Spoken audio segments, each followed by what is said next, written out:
Voilà, c'est parti. Donc, bonjour, bienvenue dans ce webinaire consacré au management et dans lequel on va voir trois clés essentielles du management en présentiel et à distance. Et puis, moi, j'ai à cœur de compléter aussi en regardant des situations difficiles que j'ai pu rencontrer dans mes accompagnements là, ces derniers temps, ces dernières semaines. Alors, on y va. Je projette un support parce que c'est des choses que je diffuse en formation habituellement. Et donc, je voudrais là représenter ici trois dispositifs clés et puis des situations difficiles, trois dispositifs clés pour lesquels je vais faire trois petites vidéos sur ma chaîne YouTube qui sont vraiment spécifiques sur chacun. Mais là, dans ce webinaire, on peut aller un petit cran plus loin parce que chaque vidéo fait 5 minutes, donc je n'ai pas le temps de tout dire. Je voudrais passer 10 minutes sur chaque dispositif à peu près, et puis le reste du temps aussi sur les cas spécifiques. Je prends un petit temps pour me présenter. Donc, moi, je suis Hervé Coudière, je suis consultant en management et je dirige Hommes et Coopération, qui est un organisme de formation certifié Calliope. Mon métier, à moi, c'est d'amplifier la coopération positive au sein des organisations. Et donc, je m'adresse aux dirigeants, des RH, managers, toute personne qui souhaite améliorer à la fois le bien-être, l'engagement et la performance. Ça va ensemble dans les organisations, dans leurs équipes ou pour eux-mêmes. Voilà, moi, ça fait plus de 20 ans que j'interviens en tant que conseil, formateur, coach, conférencier, auteur, etc. Et j'écris 2 livres également, l'un sur la gestion du temps, qui a sa 3e édition, et puis un autre sur l'autodétermination, qui est paru en 2019. Il y en a un 3e en préparation sur le management. Quand je parle de coopération positive, vraiment engagement, bien-être et performance, ça va ensemble. C'est ça pour moi la coopération positive. Et je travaille sur 3 axes. Un axe, donner du sens, fixer des objectifs, savoir où on va, pourquoi on y va. Voilà, dans les organisations, beaucoup de personnes manquent de sens. Ça, c'est très important. Ça fait partie aussi du management positif. Le deuxième axe, c'est l'organisation pour que chacun soit bien à sa place, sache bien qui fait quoi, qu'on ait des règles, des rituels, des processus identifiés pour sécuriser chacun à son poste. Et puis le troisième axe, c'est des relations positives pour créer une ambiance d'ouverture et constructive dans laquelle on va pouvoir aussi se dire les choses, aussi peut-être savoir conflictualiser, on n'est pas forcément d'accord sur tout, mais on peut se dire les choses et on sort par le haut. Voilà, et donc donc ça, coopération positive, 3 axes que j'aborde entre conseil, formation, coaching, conférences, livres, jeux, animation, etc. Webinaire. Voilà, en ce qui me concerne, l'agenda de ce webinaire, on est dedans 3 dispositifs clés que je vais vous présenter, donc la réunion d'équipe, les points individuels et puis les temps conviviaux en équipe. Donc, 3 dispositifs clés qui, de mon point de vue, doivent être réalisés en management en présentiel. Quand on fait du management en présentiel, on doit faire ces 3 dispositifs. Je remarque qu'en présentiel, ces 3 dispositifs ne sont pas toujours très bien mis en place. Et puis, quand on est en distanciel et en télétravail, eh bien, ces 3 dispositifs deviennent encore plus importants. Et puis, peut-être qu'il y a des particularités qu'il faut aussi regarder. Et donc, ça peut poser certaines questions et on va aborder ça tout de suite, voir comment mettre ça en place aussi en distanciel. Et puis, donc, on consacrera un temps à trois situations difficiles. J'espère qu'on va avoir l'occasion de parler des 3 que j'ai rencontrées ces dernières semaines. Alors, on y va. Concernant donc, la réunion d'équipe, pour moi, c'est le premier dispositif clé qui travaille. Là, l'idée, c'est de travailler sur le collectif de l'équipe. Et donc, je vais me poser la question déjà de à quoi ça sert et puis quels sont les écueils à chaque fois dans chacun de ces dispositifs. Alors, la réunion d'équipe, à quoi ça sert? Eh bien, tout ce qui va permettre effectivement au collectif de bien fonctionner ensemble. Donc, ça permet de piloter l'équipe. Piloter, pour moi, c'est réagir, c'est-à-dire c'est prendre des actions qui sont nécessaires pour que l'équipe atteigne des meilleurs résultats. Ça permet de coordonner les actions entre les différents acteurs, puisque tout le monde est là. Ça permet de valoriser les résultats pour que le manager puisse dire bah, ça, là, on est content, ou aussi, bah, là, on n'est pas content. Hein, ça va savoir dire ça. Ça permet de mobiliser les collaborateurs qui sont inclus dans un collectif. Ça permet de développer l'esprit d'équipe, bien sûr. Tout le monde est là. On peut passer des messages généraux et créer du lien entre les collaborateurs, ce qui génère de l'ouverture et un état d'esprit plus constructif. Et puis, bien sûr, c'est des moments excellents qui peuvent permettre de transmettre la vision, la culture, les objectifs, surtout quand c'est changeant, quand ça évolue. Eh bien, quand on a une réunion d'équipe qui est déjà prévue et qui est là pour ça, eh bien, ça simplifie considérablement le fonctionnement. Quels sont les écueils qu'on rencontre souvent? Le premier d'entre eux, c'est qu'il n'y a pas de réunion d'équipe. Et puis, quand il y en a, elles sont trop longues et pas assez fréquentes, du coup. Parce que quand on ne fait pas de réunion d'équipe, il y a un moment donné où ça fait 3 mois, ça fait 6 mois qu'on n'a pas fait une réunion d'équipe, et il y a trop de points qui se sont, comment dire, entassés, et on a plein de choses à dire super importantes à tout le monde, et donc on va faire une réunion d'équipe, on va prendre la journée ou la demi-journée, ça dure 3 heures ou 6 heures ou quoi, et là on n'en peut plus, on a perdu, et les personnes ne voient pas trop où est-ce qu'on veut aller, ou s'ennuient, ou c'est des discours lancinants qui durent trop longtemps, et donc finalement les gens n'en veulent plus des réunions d'équipe, et ces réunions-là sont dévalorisées.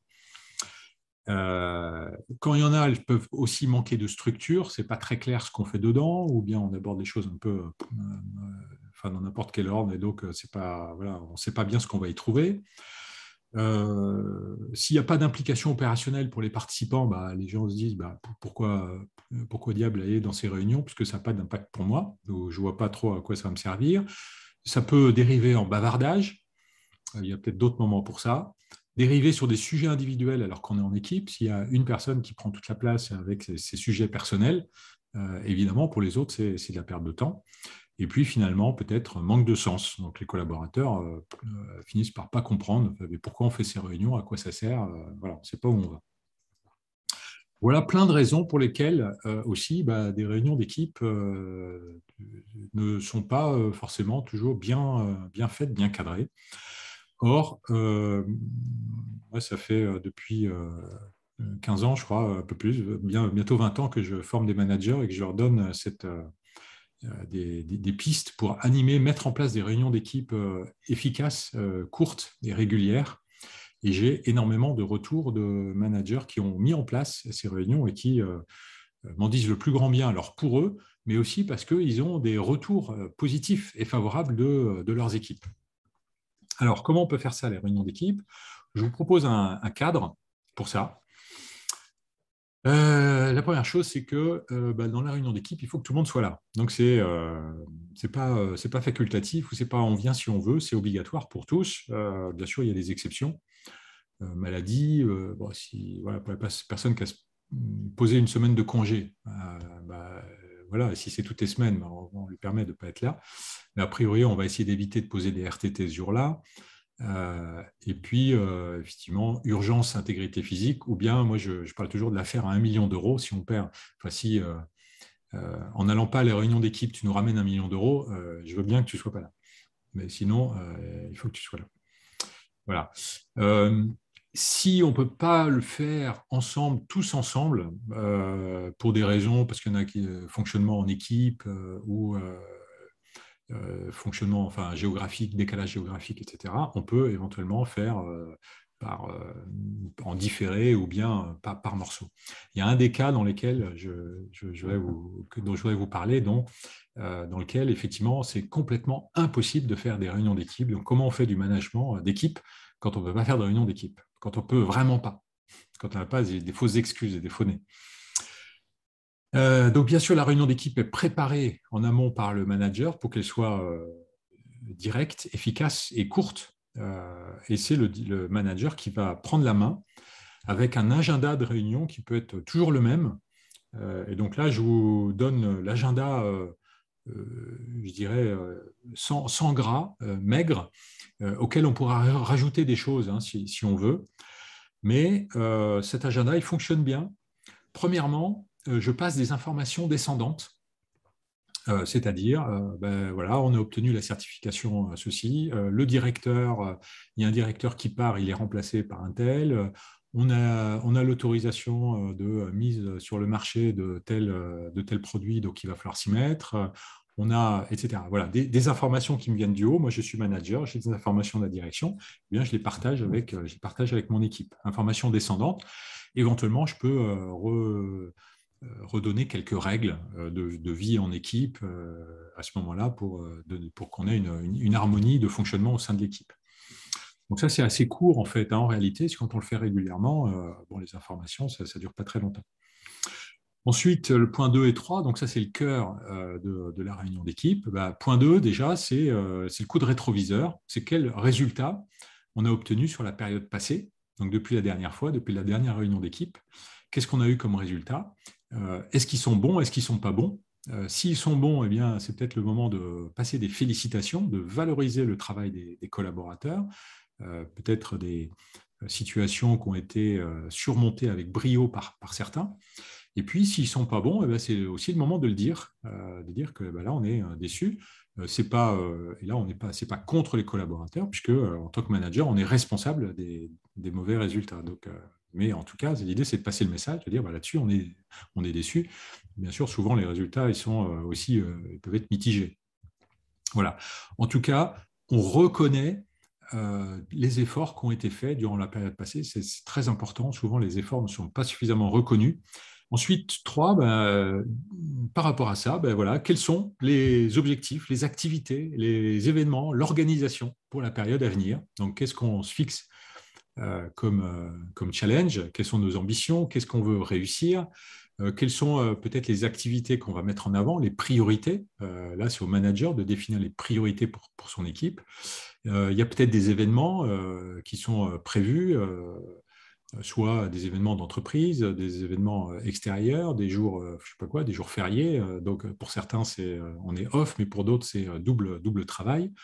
Et puis, comment on s'organise pour la période à venir? Il y a peut-être des personnes qui sont en congé, il y a peut-être des personnes qui sont en formation, il y a peut-être, etc. Donc, tout ça, on va prévoir, organiser de telle façon à ce que tout le monde soit bien à sa place durant la semaine et soit bien au courant de ce qui est prévu. Et puis, enfin, quatrième temps, on fait un petit temps de questions-réponses. Et là, je vous donne un peu un truc que moi j'aime bien, c'est en fait, l'idée, c'est pour appeler les questions, c'est le manager demande quelles sont vos questions. Voilà, donc ça appelle les questions des collaborateurs. Il y a un compte-rendu opérationnel qui est immédiat, diffusé immédiatement. Donc, ça peut être soit sur un petit document très, très léger, on formule quelles sont les décisions qui ont été prises, le plan d'action. Voilà. Éventuellement, ça peut être, si on a préparé sur un paperboard, sur un tableau visuel, etc., ça peut être simplement la photo. On prend une photographie et puis on envoie et ça fait office de compte-rendu. C'est très opérationnel, très simple, très direct. Ce n'est pas des choses qui mettent 3 semaines à être validées. Voilà. Pour cette réunion d'équipe, moi, ce que je propose, c'est une fréquence qui peut être quotidienne, hebdomadaire, ou max, de mon point de vue, bimensuelle. Donc, moi, je vends beaucoup la réunion hebdomadaire pour nombreuses situations de management. Donc, une réunion chaque semaine, par exemple, voilà, c'est le lundi à 14 heures. Tous les lundis à 14 heures, il y a la réunion. Et cette réunion, elle ne dure jamais plus d'1 heure. Hein. On peut même parler de la réunion 15 minutes. C'est là sur les points 1, 2, 3, 4, c'est le point 1, 3 minutes d'information descendante. Le point 2, 3 minutes, les résultats de la période passée. Le point 3, 4 minutes sur les objectifs et la période à venir. Et le point 5, 5 minutes, questions-réponses. Voilà. En un quart d'heure, on a fait la réunion. Un quart d'heure chaque semaine pour les collaborateurs pour avoir toutes ces informations. Eh bien, en fait, ils aiment ça et ils ont très envie de revenir la semaine d'après. Voilà. Et c'est un quart d'heure de gagner vraiment pour tout le monde. Donc ça, c'est la réunion hebdo. En quotidienne, il y en a qui le font de façon quotidienne, on appelle ça le briefing, le brief du matin. Et là, c'est 5 minutes. Hein. C'est une information descendante, 1 minute. Résultat de la veille, 1 minute. Pour aujourd'hui, voilà, 2 minutes. On explique comment ça se passe. Puis voilà, des questions pour 1 minute. Et puis hop, c'est au boulot. Hein. J'ai vu ça notamment dans les magasins de vente aux particuliers. Et Voilà, chaque Hervé, ouverture de journée. Oui. Hervé, dans le cadre du management à distance, notamment pendant la période de confinement, moi, c'est ce que j'ai mis en pratique et ça marche très, très bien. Ouais. Parce qu'il y a le lien à créer. Après, tout dépend de l'activité, mais le briefing début de semaine, c'est le lien pour les personnes présentes. Et après, c'était les points individuels selon les temps pleins ou temps complet. Et Mmh. des briefings fin de semaine avec toute l'équipe, avec la typologie dont tu parlais, quoi. Mais effectivement, toujours limité dans le temps. Mais c'était un travail hyper intense et d'équipe. Et là, Mmh. ça prend du lien et du sens pour tout le monde. Ouais. Ça, je confirme. Ouais. C'est concentré, ouais, tout à fait. Merci Béatrice pour ton témoignage. Donc, un jour, 1 heure, un lieu, une date fixée à l'avance. Voilà, des idées, ça peut être debout pour pas que ça dure trop longtemps, dans le bureau du manager ou dans une salle de réunion réservée. Enfin, on organise de telle façon à ce que ce soit fluide et ça fonctionne bien. Et puis, bien sûr, donc, cette même réunion peut être transférée donc, à distance et ça marche très bien, que ce soit Teams, Zoom, WhatsApp ou quoi que ce soit. En fait, tous ces outils sont voilà, tout à fait adaptés pour faire ça. Moi, ce que je recommande quand même, c'est que chacun soit devant son ordi. Hein. Il ne faut pas qu'il y ait 2 ou 3 personnes quelque part et puis une personne ailleurs, puis 2 ou 3 autres personnes quelque part. C'est bien, il y a une équité de traitement quand chacun a une image, un ordinateur et puis donc un clavier, etc. Et donc chacun est à égalité. Hein. C'est vraiment ce que je suggère pour travailler à distance, en équipe. Donc la durée, donc ça peut être 5 minutes dans le cadre quotidien, un quart d'heure en hebdo. Pour moi, ça ne doit pas dépasser 1 heure. Hein, au-delà d'1 heure, voilà, c'est qu'on on se trompe. Hein, voilà, et on risque de perdre les collaborateurs. Voilà. On peut aborder d'autres thèmes en fonction de l'activité, en fonction du métier, en fonction de la situation.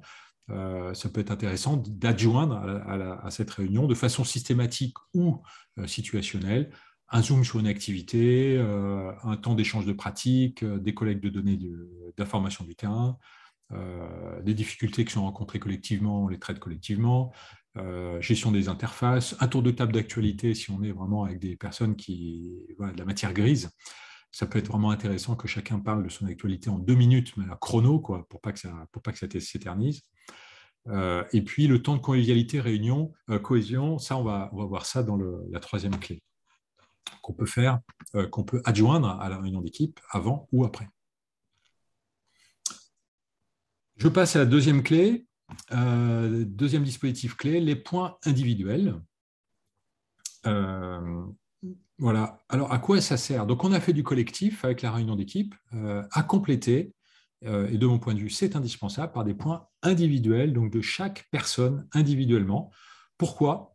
À quoi ça sert? Ça sert à faire progresser le collaborateur ou à maintenir une performance élevée de la part de la personne pour qu'elle se sente accompagnée, soutenue, qu'on trouve des solutions qui soient adaptées et ajustées à la personne. Donc, on va soutenir les progrès et faire réussir le collaborateur. Hein. Je vous rappelle que le rôle du manager, c'est de faire réussir ses collaborateurs. On va le valoriser.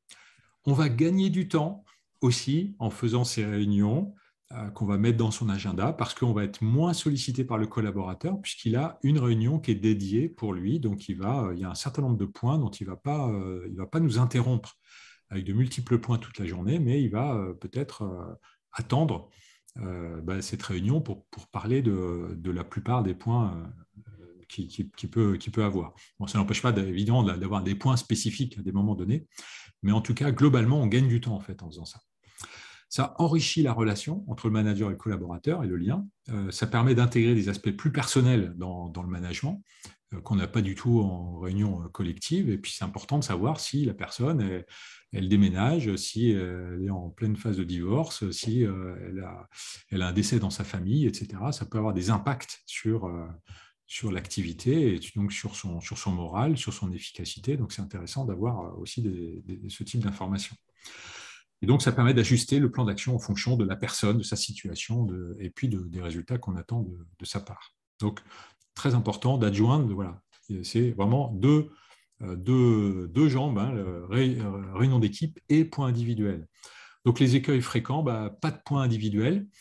Des points qui sont faits seulement au fil de l'eau, selon l'actualité et les besoins opérationnels. Hein, souvent, moi j'ai souvent des managers qui me disent non, mais je ne vais pas faire de points individuels, je suis dans le même bureau, on est en open space avec mes collaborateurs. Donc, ils me disent au fil de l'eau leurs problèmes. Mais oui, mais on n'aborde pas vraiment dans le fond une situation globale de la personne. Voilà.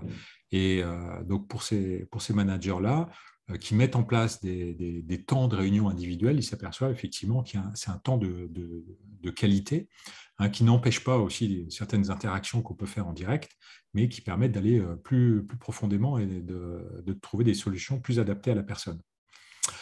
Après, dans les écueils, le manager parle trop, et donc il ne laisse pas de la place aux collaborateurs, et donc il n'a pas d'informations sur le collaborateur, il ne sait pas le questionner, ou bien, et donc ça fait un point à sens unique, ou bien c'est bureau des pleurs, donc c'est le collaborateur qui se plaint pendant tout le temps et il n'y a pas d'avancée opérationnelle. Donc ça peut être deux écueils, deux excès dans un sens et dans l'autre.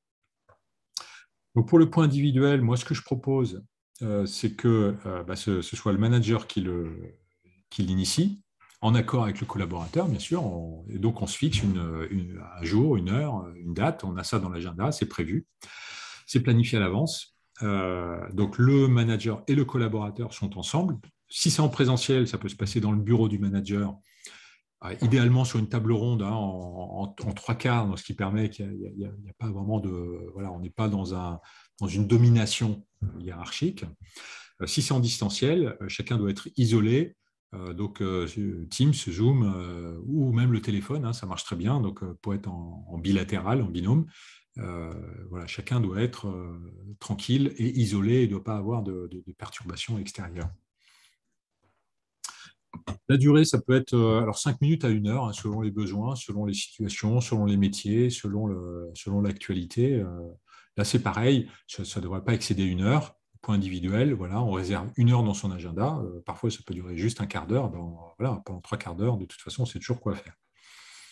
C'est préparé en amont par le manager et par le collaborateur, qu'on fait une liste des points à aborder, sans doute. Hein.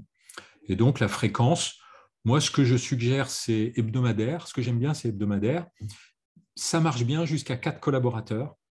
Au-delà de 4, c'est difficile de voir tout le monde 1 heure chaque semaine. Donc, je propose de le faire une fois tous les 15 jours. Donc, c'est bimensuel. Au-delà de 8, c'est même difficile de faire une fois tous les 15 jours. Donc, tant pis, on fait une fois par mois. Mais jamais plus d'une fois par mois. Hein. Un collaborateur qui ne verrait pas son manager pendant plus d'un mois, en fait, c'est un peu comme s'il était abandonné, hein, de mon point de vue. Et puis, bien sûr, on peut aussi adapter. Hein. Il y a peut-être certains collaborateurs qu'on a besoin de voir toutes les semaines parce qu'ils sont jeunes et on a besoin vraiment de les driver de près. Et puis, des collaborateurs où on peut faire simplement une réunion mensuelle et ça suffit parce qu'ils sont déjà très autonomes. Deux formules un peu différentes que moi je propose, soit le point de pilotage opérationnel ou soit le point de soutien collaboratif, vous allez voir, un tout petit peu différent. Dans le point de pilotage opérationnel, c'est le manager qui se positionne vraiment en pilote pour mener le collaborateur à la réussite dans ses fonctions. Donc là, c'est le manager qui a le lead. Voilà, premier point, qu'est-ce que tu as fait dans la dernière période? Voilà, donc là, quelles sont les actions? Qu'est-ce que tu as fait? C'est que positif. Voilà ce que tu as fait. Quels sont les résultats que tu as obtenus? Ça aussi, c'est que du positif. Donc là, on regarde le récipient à moitié plein d'abord. Et puis ensuite, on regarde, OK, quelles sont les difficultés que tu as rencontrées? Et puis, on va passer une partie de l'entretien là-dessus. Mais on a déjà valorisé sur les aspects positifs du travail réalisé. Donc, difficultés rencontrées, on regarde quelles sont les actions correctrices, plan d'action, et ça génère un plan d'action modifié. Voilà. On ressort d'une réunion toujours avec un plan d'action. Ça, c'est la première façon de faire, point de pilotage opérationnel. Et puis, pour peut-être, donc là, on est dans un style de management plus actuel, peut-être, plus avec des personnes qui vont être plus autonomes. On va faire le point de soutien collaboratif dans lequel le manager se positionne en manager coach, hein, on peut dire, en soutien pour le collaborateur et va lui poser des questions du style bon, ok, qu'est-ce que je peux faire pour toi, hein, comment est-ce que je peux t'aider, de quoi as-tu besoin, etc. Voilà, des questions de coach. Dans ce cas-là, on aborde les sujets du collaborateur. C'est le collaborateur qui amène ces sujets. On répond à ces questions, à ces demandes. Bien sûr, on va compléter. On a peut-être en tant que manager des sujets aussi qu'on veut aborder aux collaborateurs et on va compléter. Voilà, on formalise de la même façon un plan d'action à accomplir d'ici le prochain entretien. Vous voyez deux façons de mener les entretiens qui vont dépendre effectivement de la maturité des personnes et puis de votre style de management. Voilà, et puis, donc, vous voyez, dans le premier cas, on est un peu plus le lead. Dans le deuxième cas, on bascule vers le servant leadership, hein, donc le manager coach ou le manager serviteur pour la réussite de son collaborateur. Troisième dispositif clé qu'on doit avoir aussi bien en présentiel qu'à distance, c'est les temps conviviaux en équipe. À quoi ça sert? Pourquoi avoir des temps conviviaux en équipe? Pour encourager des relations positives au sein de l'équipe. Et les relations positives vont créer de l'ouverture et ça va générer de la constructivité au sein de l'équipe. Ça va générer de l'entraide, de la coopération finalement entre les personnes. Ça facilite le rapprochement entre les collaborateurs, ça fluidifie les échanges, ça permet d'accroître le sentiment d'appartenance, voilà, et puis de célébrer les réussites et valoriser les personnes aussi, dans des temps spécifiques. Voilà, des écueils fréquents, absence de temps conviviaux uniquement de façon exceptionnelle. Voilà, c'est la réunion annuelle. Hein, voilà, bon, c'est un peu court. Voilà. Ou bien, ah ben non, on ne peut pas en faire parce qu'on n'a pas de budget. Ça me semble être un faux nez. Ce n'est pas une bonne excuse. Je pense que c'est au manager vraiment de faire en sorte de créer ces temps conviviaux. Et effectivement, il y a une vraie difficulté en distanciel à les faire, parce qu'en présentiel, on a au moins on a la machine à café devant laquelle on peut se retrouver. En distanciel, il faut recréer cet esprit-là. Et c'est tout à fait possible. Alors, de mon point de vue, dans les temps conviviaux, ces temps conviviaux en équipe, on va parler des temps conviviaux rituels qui sont à fréquence donnée, et puis des temps conviviaux qui vont être situationnels. Donc, sur les temps rituels, de mon point de vue, c'est institué par le manager, à l'initiative du manager, pour créer vraiment de l'ouverture au sein de l'équipe, des relations positives. C'est prévu à l'avance. Donc là, c'est pareil. En présentiel, en salle de pause, par exemple, en distanciel, là aussi, Teams, Zoom ou même au téléphone. Enfin bref, tout est bon tant que les personnes sont ensemble. Bien sûr, la visio, c'est mieux, hein, parce que ça permet de voir les visages. Et on peut aussi demander aux personnes qu'elles allument leur caméra. C'est plus sympa. Alors, évidemment, en fonction des entreprises, il y a des endroits où ça se fait moins. Bon. Là, c'est aussi une question de culture. Voilà. Durée de ces temps conviviaux, comme une pause, 5 à 20 minutes, 10 à 30 minutes. Bon, voilà, c'est les ordres de grandeur que ça peut prendre. Ça peut faire l'objet d'une préparation en amont par l'équipe ou par le manager. Parfois, c'est le temps café croissant du matin, et puis chacun son tour amène les croissants. Ou bien il peut y avoir quelqu'un qui est préposé pour proposer un petit jeu à chaque fois. Donc, chacun amène la photo du week-end, sa photo surprenante du week-end, ou bien voilà. Donc, il y a plein de possibilités pour animer, pour faire voir les gens un petit peu autrement, et puis créer des liens, aussi que les personnes se trouvent des points communs entre elles. Hein. Voilà, fréquence. Moi, je propose quotidienne ou hebdomadaire. Alors, quotidienne, c'est peut-être un peu beaucoup, mais quand c'est en présentiel, c'est ça. La machine à café, on s'y retrouve tous les jours. En distanciel, c'est un peu plus difficile peut-être, mais moi, j'ai eu une personne que j'ai accompagnée qui faisait ça effectivement de façon quotidienne. Elle ouvrait son Teams tous les jours à 8h30, entre 8h30 et 9h, et donc se connecter qui voulait. Voilà. Alors, toute l'équipe n'était pas là tous les jours, mais elle a mis ça en place. L'équipe a vraiment beaucoup apprécié ça, notamment pendant la période de confinement. Et puis, à un moment donné, c'est devenu un rituel. Et puis, même le manager n'était pas forcément là à chaque fois. Dans les temps conviviaux, il n'y a pas de présence obligatoire, mais c'est voilà, fortement conseillé, recommandé, appelé. Et puis, on essaye effectivement d'avoir des temps positifs qu'on partage, parce que ce qu'on apprécie particulièrement dans l'entreprise, c'est une bonne ambiance entre collègues. Et puis, bien sûr, il y a les temps conviviaux que j'appelle situationnels. Donc là, c'est l'initiative du manager ou d'un membre de l'équipe. C'est à l'occasion d'un anniversaire, d'une promotion, d'un départ à la retraite, etc. Donc, bien sûr, ça peut être planifié à l'avance ou émergent parce que on a gagné une affaire, génial. Donc, ce soir, voilà, on fête, ou on célèbre tous ensemble. Voilà. Les occasions sont multiples. Donc saisissez ces occasions aussi festives, positives, ces moments de joie à partager dans l'équipe. Ça crée du lien et des relations positives. Voilà, il peut faire l'objet d'une préparation aussi, une animation, un hommage pour le départ à la retraite, un petit discours, des jeux. Enfin voilà. Après, moi j'ai vu des choses aussi extrêmement festives. Voilà, ils peuvent aussi avoir lieu à cette occasion ou la mutation d'une personne dans une autre partie de l'entreprise, etc.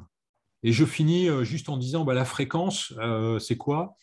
J'ai mis environ 10 fois par an, parce que je trouve qu'une fois par an, c'est de loin pas suffisant. Et puis 100 fois par an, ça me paraîtrait un peu beaucoup. Donc 10 fois par an, je trouve que c'est pas mal. Ça me paraît un ordre de grandeur intéressant, tant conviviaux situationnels qui s'ajoutent aux temps conviviaux rituels. Oui, Vincent, je t'écoute. Sur les temps conviviaux rituels, est-ce que tu suggères de pouvoir accoler ce temps à un point hebdomadaire ou est-ce que ça doit être un autre temps complètement dissocié de… On peut les accoler. On peut les accoler. Moi, j'ai très bon souvenir de réunion d'équipe à laquelle j'ai assisté avec un manager et son équipe.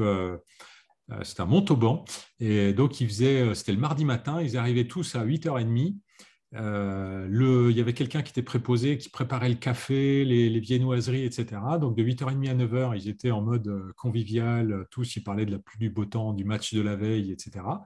Et puis, à 9h, le manager, il disait, bon, il est 9h, on passe dans le bureau. Et là, c'était la réunion d'équipe. Donc, ça peut être comme ça. Et on peut faire comme ça ou pas. Là, je dirais, voilà, ça dépend des situations. Mais je trouve que c'est bien. Moi, j'aime bien. Ou bien on peut le faire aussi, la réunion d'équipe entre 11h et midi, et puis à midi, on va tous déjeuner ensemble une fois par semaine. Voilà. Moi, j'aime bien aussi ce mode-là. Sauf que, bien sûr, ça, c'est pas faisable à distance. Merci. Voilà, situation difficile. Je voulais aborder 3 cas. Premier cas, c'est un manager opérationnel dans le secteur de la finance, 12 collaborateurs et depuis bientôt 2 ans en télétravail intensif. Alors, avec plus ou moins, des fois à 100% télétravail, des fois 80%, des fois ça retombe à 50%, puis ça remonte à 80%, enfin bon. Et donc, de la distanciation. Et qu'est-ce qui se passe dans cette équipe? Désengagement, en fait, gros problème, désengagement de certains collaborateurs dans le contexte de télétravail, donc perte de lien. Et puis, qui génère finalement des conflits dans l'équipe, des plaintes, et ça remonte les hiérarchies, ça remonte au CSE, ça remonte, etc. Et donc, ça fait des embrouilles, ça crée des embrouilles. Donc là, ça concernait un manager que j'ai accompagné en coaching individuel. La première chose qu'on a fait déjà par rapport à ça, qu'on a vérifié, c'était la mise en place des 3 dispositifs clés. OK, présentiel, mais est-ce que les 3 dispositifs sont bien mis en place? Donc, réunion d'équipe. Alors oui, il y en a une, mais elle est mensuelle. Peut-être que ça vaut le coup, notamment en distanciel, et quand il y a beaucoup de télétravail, de la passer en hebdomadaire. Peut-être faire plus court, et puis créer du lien, donc systématiser ce lien plus fréquent avec les collaborateurs. Donc, vous voyez, ça, c'est un dispositif sur lequel on peut s'appuyer. Des entretiens individuels. Alors oui, il y en avait, mais pas forcément avec tout le monde, un peu en fonction de l'activité, de la situation, de tout ça. On essayait de voir chaque collaborateur une fois par mois. Finalement, là, ce qu'on a fait dans ce cas-là, c'est qu'on a adapté, on a vu qu'il y avait certains collaborateurs matures, autonomes, pour lesquels, effectivement, une fois par mois, ça suffisait. Et puis d'autres avec lesquels on était justement en train de perdre le lien, renforcement de ces points individuels plus fréquents. Troisième dispositif, les temps conviviaux là, avaient complètement disparu. Donc, voilà, comment on fait pour remettre en place des temps conviviaux? Alors là, ça s'est un peu arrangé avec un peu moins de travail en distanciel, mais du coup, il faut mettre en place le fait qu'il y ait au moins une journée où toute l'équipe soit là et on puisse prendre un peu de temps, justement, peut-être pour faire une réunion hebdo et du temps tous ensemble convivial en présentiel. Donc ça, on a appuyé sur ces 3 leviers-là, dans ce cas-là. Et puis, ce qu'on a fait aussi, c'est on a fait un test des préférences comportementales DISC. Je ne sais pas si vous connaissez, qui permet à la fois de connaître les préférences comportementales du manager, savoir comment lui, il se positionne face à son équipe, pour voir peut-être comment son positionnement peut générer aussi justement des conflits dans l'équipe. Et puis, grâce à ça, ça nous a permis aussi de positionner chacun des 12 collaborateurs sur les 4 comportements du DISC. Donc, le DISC, c'est dominant, influent, stable et consciencieux. Et donc, pour le manager, ça a permis de mettre en évidence qu'en fait, les personnes qui étaient en désengagement, c'était des personnes qui étaient plutôt en mode consciencieux ou stable. Donc, des personnes qui, justement, avaient tendance à ne pas prendre la parole, à ne pas s'exprimer, à ne pas prendre le téléphone pour appeler, etc. Et donc, ça a permis de prendre conscience, effectivement, qu'avec ces personnes-là, il fallait vraiment maintenir le lien, les questionner, leur demander leur avis, et puis être un peu moins speed aussi avec eux, parce qu'on avait un manager là, qui était plutôt DI assez, donc très, très, très haut. Donc ralentir le rythme pour s'adapter et pour donc recréer du lien avec l'équipe. Le retour de l'équipe, ça a été effectivement de trouver que le manager avait redonné de la sérénité un peu à l'ensemble de l'équipe et quelque chose du lien qui se recréait, qui se retissait et donc apaisement dans l'équipe. Voilà. Bien sûr, à tenir dans le temps. En tout cas, voilà des outils ou des choses sur lesquelles on a pu s'appuyer pour traiter ce cas-là et recréer du lien, surtout avec l'équipe, des liens positifs pour justement créer de l'ouverture et un climat constructif.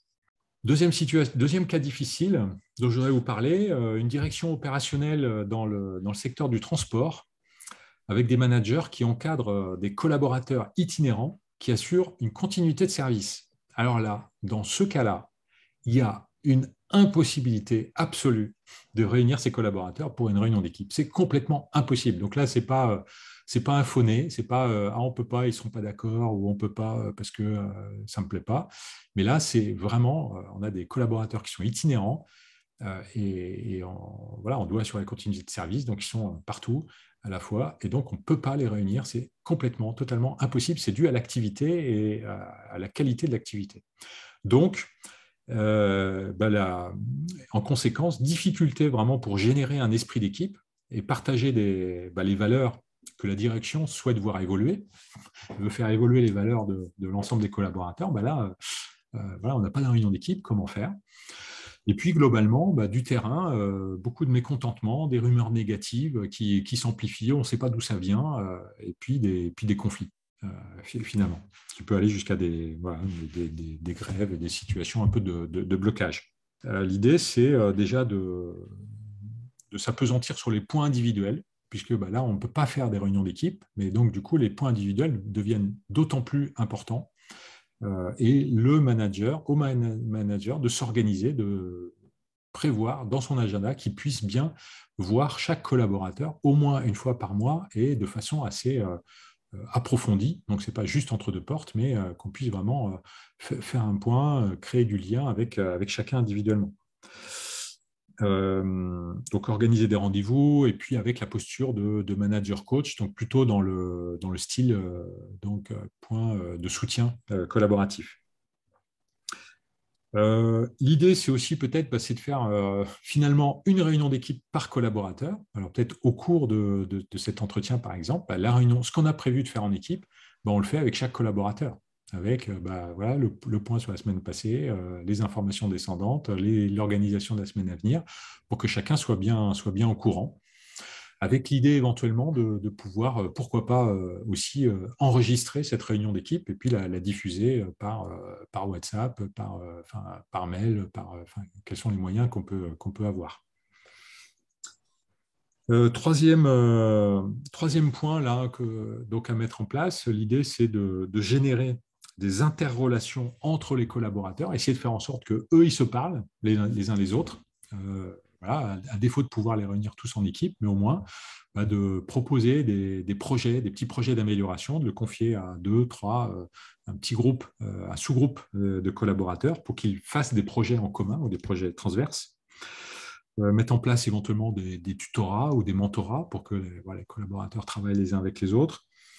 Mise en place d'un groupe WhatsApp dans lesquels il y a les problèmes qui peuvent être évoqués par les uns ou par les autres, qui peuvent être donc résolus, auto-résolus, parce que voilà, tout le monde est dans le groupe WhatsApp et donc on se communique. Hein. Bon, alors c'est WhatsApp ou autre chose, hein, mais voilà, l'idée c'est de générer du lien.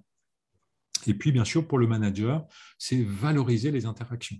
Donc, c'est être au courant de ce qui se passe sur WhatsApp. Et puis, quand on voit les personnes qui font de l'entraide, c'est les valoriser pour ça. C'est valoriser à chaque fois qu'on a des personnes qui génèrent du plus dans l'équipe. Et puis, le gros sujet sur lequel on est dans cette situation-là, c'est travailler sur le management positif pour créer de l'ouverture et des interrelations qui soient constructives. Donc, c'est vraiment le bénéfice du management positif. Qu'est-ce qu'il y a dans le management positif? C'est vraiment l'idée d'être attentif à la fois au bien-être, à la performance et à l'engagement des collaborateurs. C'est être exigeant et bienveillant et exigeant toujours. C'est voir ce qu'on peut faire sur l'aménagement des locaux, des lieux de travail, pour qu'effectivement qu'ils soient je dirais, favorables à la détente et aux échanges entre les collaborateurs quand ils y sont ensemble.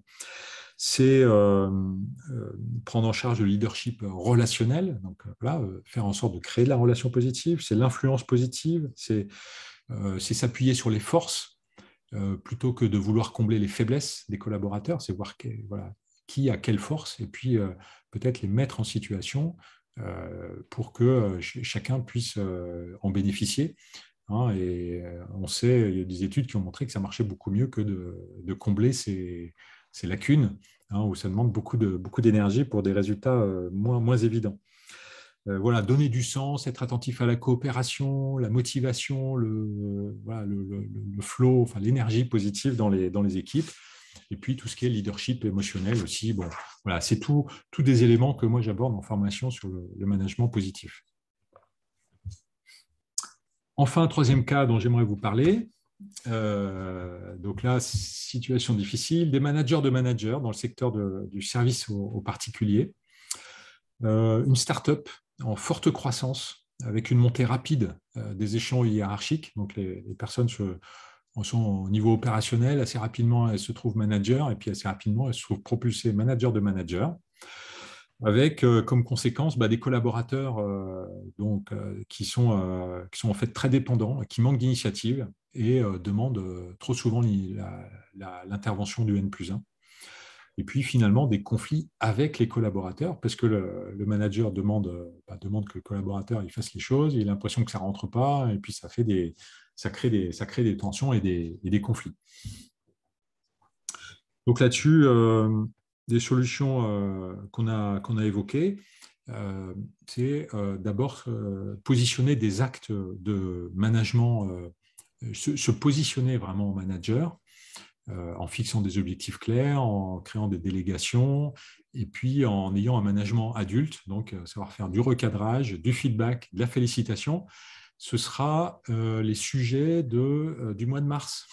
Au mois de mars, je vais faire 3 vidéos et je ferai un webinaire là-dessus spécial sur c'est vraiment des actes fondamentaux de manager, recadrage, feedback et félicitations. Plutôt que de faire la morale, que d'infantiliser les personnes, etc. Donc, mise en place d'actes fondamentaux de management. Alors, il y a un autre outil qui peut être utilisable aussi dans ce cas-là. Donc, c'est voilà. Alors, moi, j'ai été certifié là, dans ce domaine-là, la préparation mentale pour générer de la motivation, avoir des objectifs qui soient moteurs et puis mettre en place des routines chez les collaborateurs. Donc là, si ça vous intéresse, il faut vous adresser à moi un peu, voir comment on peut faire pour générer ça. Et puis, moi, j'ai beaucoup aimé aussi le retour d'une manager avec les outils de gestion du temps. Puisque justement, cette manager qui était toujours au service de ses collaborateurs, qui à un moment donné s'est dit, mais en fait, c'est pas qu'est-ce que c'est mon job, qu'est-ce qui est important, c'est quoi mes priorités, et qui s'est mis dans son agenda des moments pour travailler sur ses priorités, et elle a annoncé à son équipe qu'effectivement, elle n'allait pas être disponible dans ces temps-là. Elle s'est fait un petit peu violence avec ça. Quand elle se faisait interrompre dans ces moments-là, elle a dit non, moi je suis sur un job, donc reviens me voir plus tard, je ne te réponds pas. Donc ça a été un peu trash au départ, mais le retour, c'est super efficace sur son job de manager. Et finalement, l'équipe elle-même a un retour positif, l'équipe est contente. Et non seulement elle est contente, mais en plus, le manager se rend compte que l'équipe a progressé, elle devient plus mature, prend plus d'initiatives.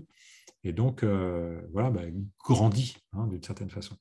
Je vous ai passé plein d'infos. Alors, peut-être un petit temps d'échange, de questions, d'inspiration à l'issue de toutes ces informations. En fait, pour moi, ça tombe vraiment à pic, Hervé, parce qu'il y a une démotivation de l'équipe qui pourtant a toujours été une équipe hyper motivée. Et là, j'ai beaucoup d'arrêts maladie, beaucoup d'absentéisme. Après, il y a des choses qu'il est difficile de mettre en place par rapport aux normes qu'on a, nous, qui sont spécifiques quand même par rapport au Covid. Oui. Tous les moments conviviaux, nous, on était vraiment friands de ça et il y a beaucoup de choses qu'on ne peut plus faire parce qu'on n'a plus le droit de le faire. Donc, par exemple, on est obligé de manger à deux, séparés. Voilà, c'est un peu compliqué de se retrouver. Puis nous, on a quand même les enfants au quotidien, donc se retrouver tout ensemble, c'est difficile aussi. On ne peut pas se retrouver ensemble en même temps.